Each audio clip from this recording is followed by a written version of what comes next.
سڵاوتەکەی تێو کاتە باش لە شەوان بەشی فراکەوتنی نەخۆشخانەی ئاشتی جەنجاڵێکی زۆر بەخۆ دەبینێت و ژمارێکی زۆر لە نەخۆش لە تەواوی قزاکانی سنووریدا لەسەر بەخۆی سۆران ڕووی تێدەکەن. لە ڕێگەی زارێک کرمانجیەوە دەمانەوێت تەواوی ئەو بەشانە وەربگرین کە نەخۆش سەردانی دەگرێت. لەگەڵمان بن.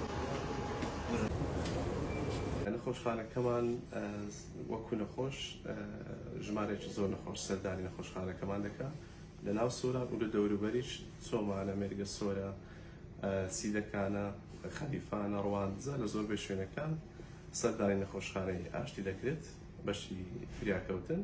طبعاً فریاکەوتن زەختەی زۆری لەسرە دەتوانم بڵێم ڕۆژانە تەنها لە بەشی فریاکەوتن 200 تاکو 250 هەندێک زار کەمتریش یان شەوە تا زیاتر سەردانی بەشی فریاکەوتن دەکرێت. عادەتەن بە شەو ژمارە نەخۆش زۆر زیاترە بە حکمیەوەی کە بەشی ڕاوێژکاری دادەخرێتن بە بەیانیان بەشی ڕاوێژکاریمان هەیە ئەوەش زەختێکی باشی لەسەر لابردنە لەسەر بەشی فریاکەوتن. وەکو نەخۆش ئەمە هەموو زۆرە نەخۆشیێک سەردانی دەکات.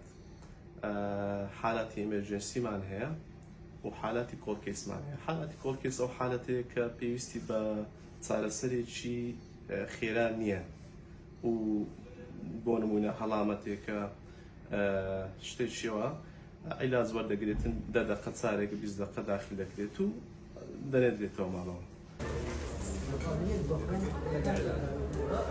بەشێک لەو دەرمانانەی کە ڕێپێدرای وەزارەتی تەندروستین بەڵام لە بەشی فریاکەوتن دەدرێت بە نەخۆشان دەمانەوێت قسە لەگەڵ پزیشکێکی هێشتیگر بکەین و سەبارەت بە چۆنیەتی بەکارهێنانی ئەم جۆرە دەرمانانە و هاوکات ئەم جۆرە دەرسیە لە دەرەوەی نەخۆشخانەکان و لە دەرمانخانەکان قەدەکان ڕێپێدراوی.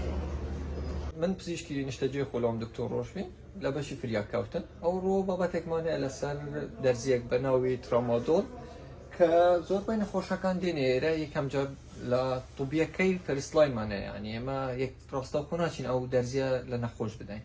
ئێمە لۆن لە پاڕۆل دەست پێ دەکەین دواتر وەکو ڤۆڵتارین ئەوانە بەکاردێن کە دیتمان ئەوانە هیچ ینی نەبوونە چارەسەر هەر ئازارەکەی مابوو ئێمە ترامادۆل لێ دێنە ئەوەش لەسەر پزیشکە ینی بە ڕێنمایی پزیشک دەدرێتن کە دەرزیەکەش دەدرێتن لە خەستخانەش دەدە هەر کەسەکات داوای کرد نمونە ئەو دەرزیە لە خەستخانە ناشتە دەرێ و دەگەڕێن درێتە سەیداڵیەی لە خۆشخانەکەمە ئەوانەش مەترسی خۆیان هەیە ناتوانیتن لە زیاد ڕادەبەدەر بەکاربێن چکە مەترسی ئاڵوودەبوونی هەیە. ئێمە هەوڵمان دەدەین لە ینی کەمترین دەرزی بەکاربیینی بۆ نەخۆشەکانمان هەر نەخۆشەکیش ئەوە وەربگریتن بۆ نمونە ناتوانێتن ڕاستەوخۆ بچیت شۆفێری بکاتن یان ئیشێک بکاتن چکە تووشی سەرسۆڕانی دەکاتن و بەهێزی دەکاتن.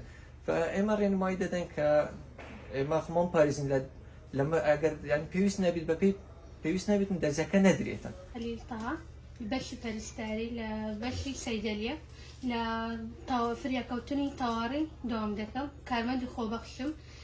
لێرەوە کە باش لە وەرزی زستانە دەکەین کە لە وەرزی زستانە زیاتر لە چ بەشێک دەڕوە ڤۆڵتارین، دێگزا، پاراسیتامۆڵ بوتڵ، پاراستۆڵ تاب، هایۆسینیش بۆ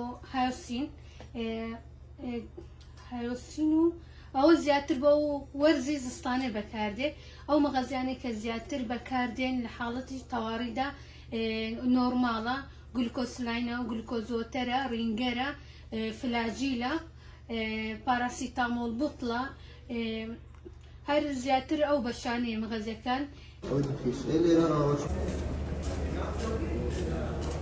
لە ماوەی 20 کاتژمێردا زیاتر لە 200 تا 250 نەخۆش ڕوو لە بەشی فریاکەوتنی نەخۆشخانەی ئاشتی فێرکاری دەکەن و 60% ژمارە و نەخۆشانە بە شەوان ڕوو لە بەشی نەخۆشخانە دەکەن.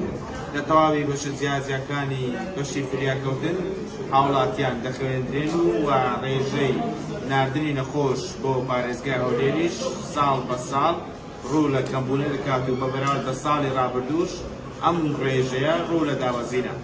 پشتیوانکەریم زاری کرمانجی قەزای ناوەندی سۆران.